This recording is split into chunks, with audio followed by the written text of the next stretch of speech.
Christianity. Satan is probably the most recognizable villain in human history at this point, but the version most people picture, red skin, horns, pitchfork, ruling over hell, that's mostly medieval European art, and John Milton's 17th century poem, Paradise Lost. The Bible itself paints a more complicated and, honestly, stranger picture.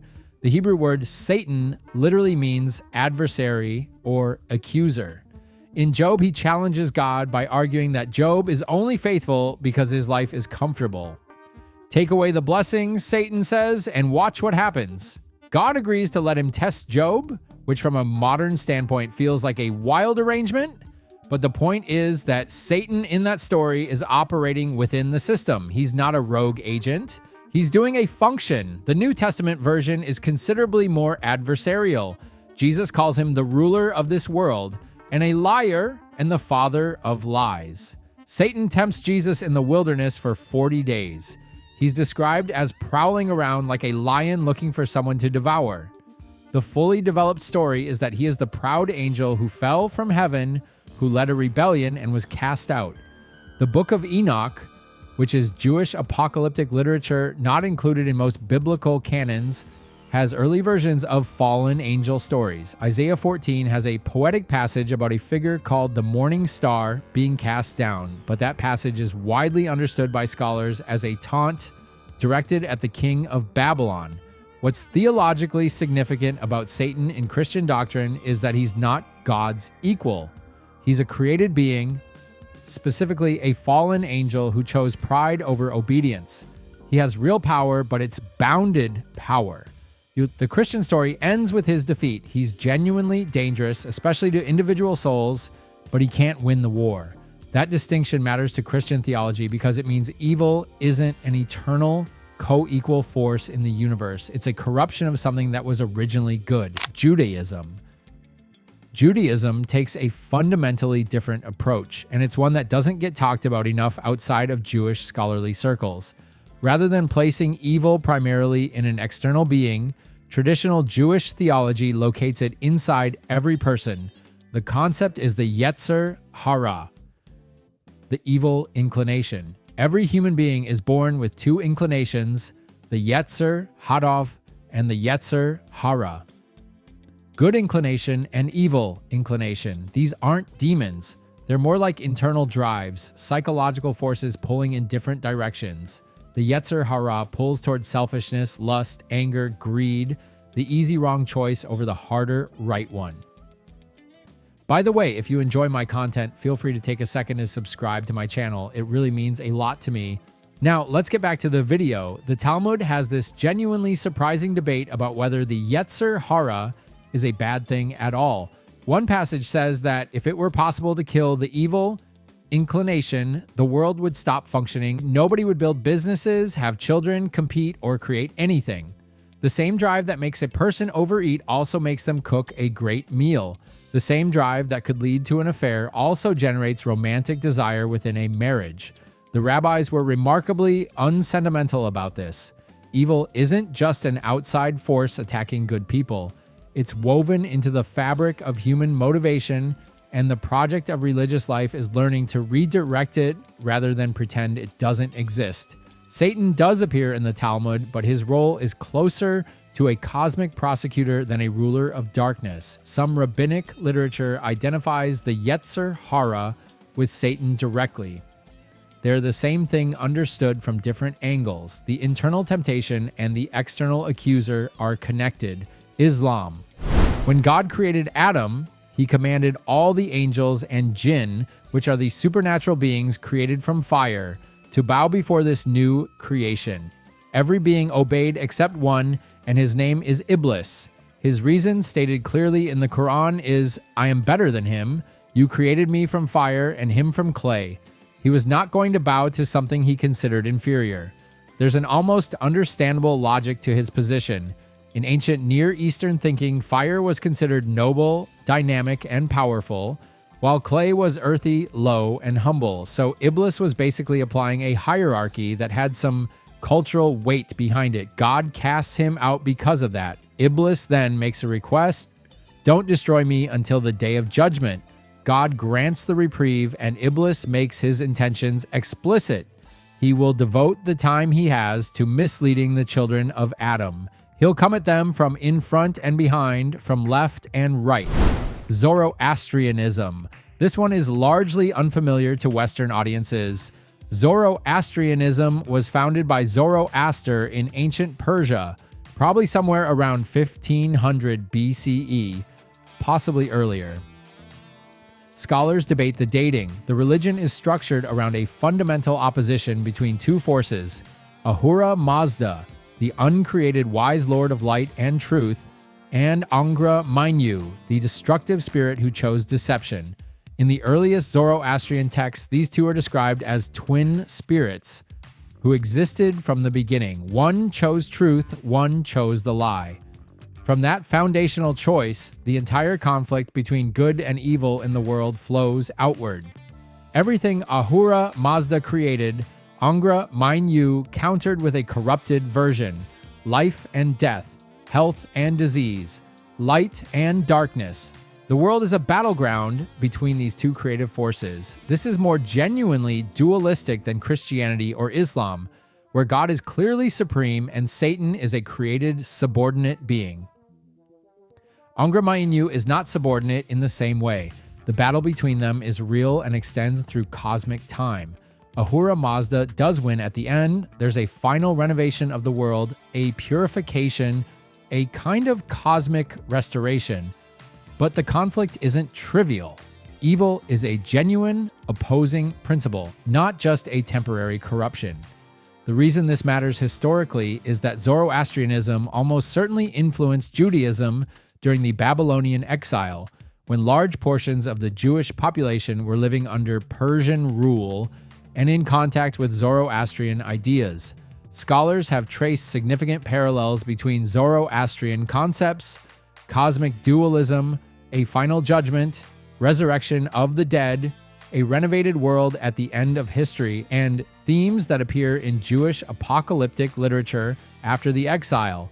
Those themes then became part of the framework that early Christianity and Islam also inherited. The villain most people are familiar with today, the cosmic adversary opposing a good God at the end of history, probably owes more to Zoroastrian thought than most people realize. Hinduism. Hinduism doesn't have a single villain. It has a rotating cast of antagonists across different texts and traditions, and most of them are more complicated than they initially appear. The most famous is Ravana, the primary villain of the Ramayana. He's the king of Lanka, and the plot kicks off when he kidnaps Sita, the wife of Rama, who is an avatar of the god Vishnu. Rama then has to assemble an army, cross the ocean, and wage war to get her back. On the surface, Ravana is a kidnapper and an obstacle. Dig a little deeper, and the picture gets more interesting. Ravana was a scholar, a devoted worshiper of Shiva. He mastered the Vedas. He wrote hymns. He performed extraordinary austerities and meditations that earned him boons and gifts of power and near invulnerability, and from Brahma himself.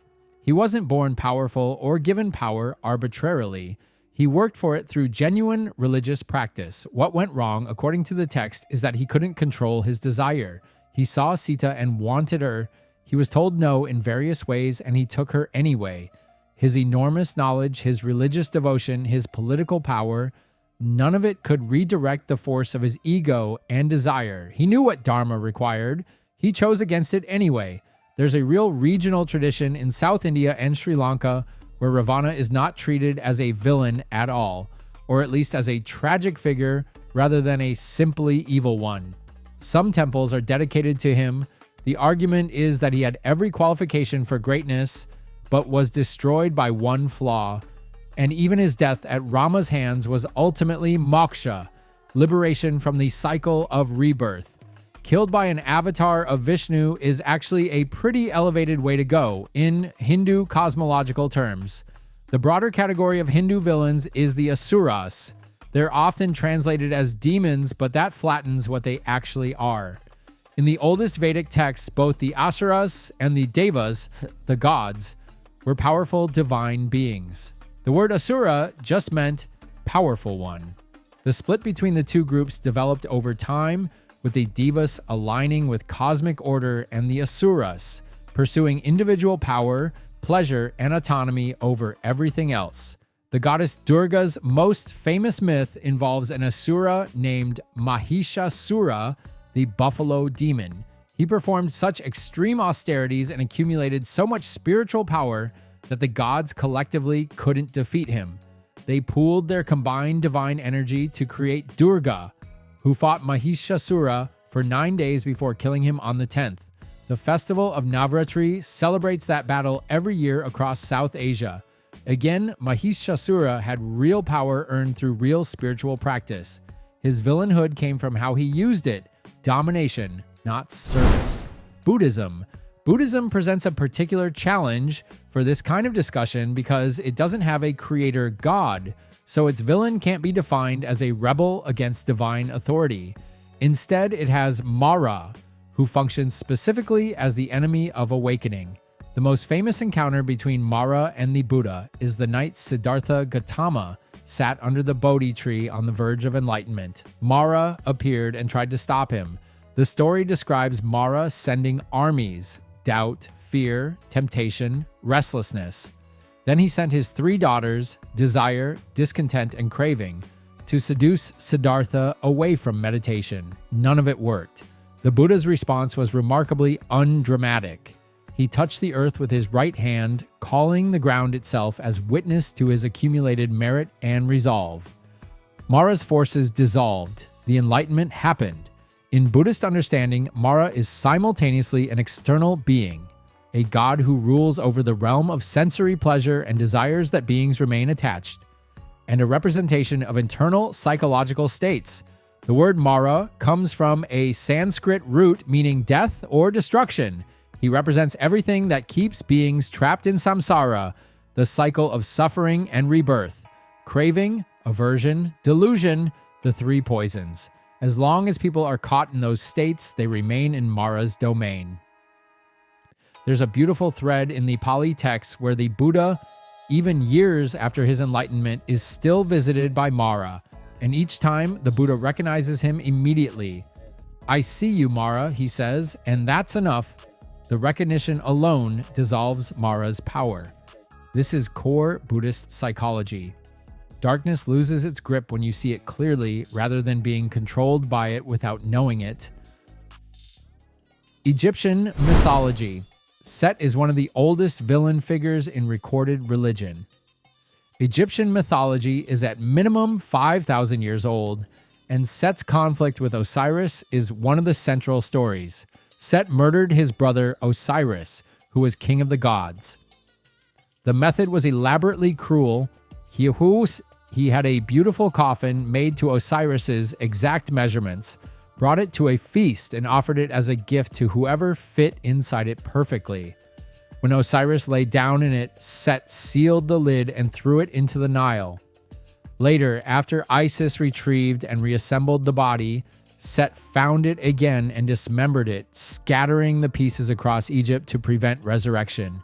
Isis collected most of the pieces, and with the help of Thoth and Anubis, resurrected Osiris long enough to conceive their son, Horus. The conflict between Horus and Set that follows runs for 80 years in mythological time. They fight repeatedly, injure each other severely, and the other gods keep intervening to try to settle the dispute. Eventually, Horus is declared the rightful king of the living, and Osiris rules the dead. Set is exiled to the desert. What makes Set more complicated than a straightforward villain is that he was never fully demonized in Egyptian religion, at least not consistently. He was the god of storms, chaos, and the desert, violent and dangerous things, but also things the universe apparently needs. He was one of Ra's guardians on the solar boat, fighting the chaos serpent Apep every night so the sun could rise. There are periods in Egyptian history where Set was actively worshipped with great enthusiasm, particularly in parts of Lower Egypt and during certain dynasties. The full shift toward viewing Set as purely evil happened gradually, influenced by foreign rule, political changes, and eventually the Greek and Roman periods when Egyptian religion was being reinterpreted from outside. He got merged with various enemy figures and foreign gods, and the nuance got flattened out. Norse mythology. Loki is the strangest villain on this list because he spends most of Norse mythology being helpful. He's a shapeshifter and trickster who lives among the Aesir gods, and he causes problems, but he also fixes them. He tricks the giant who built Asgard's walls out of his payment. He recovers Thor's stolen hammer. He helps the gods out of various scrapes. He's chaotic and completely unreliable, but not malevolent. The turn comes with the death of Balder. Balder was the most beloved of the gods, basically beloved by everyone and everything in the universe. His mother Frigg had extracted promises from every object and creature in the world not to harm him, which turned Balder into a party trick. The gods would throw things at him for fun because nothing could hurt him. Frigg had overlooked one thing, mistletoe, which seemed too small and harmless to worry about. Loki found out about the mistletoe. He fashioned a dart from it, guided the hand of the blind god Hodur, and the dart killed Balder. Then, when the gods tried to negotiate Balder's release from the realm of the dead, Loki disguised himself as the one entity who refused to weep for Balder, which broke the condition of the release. After that, the gods caught him.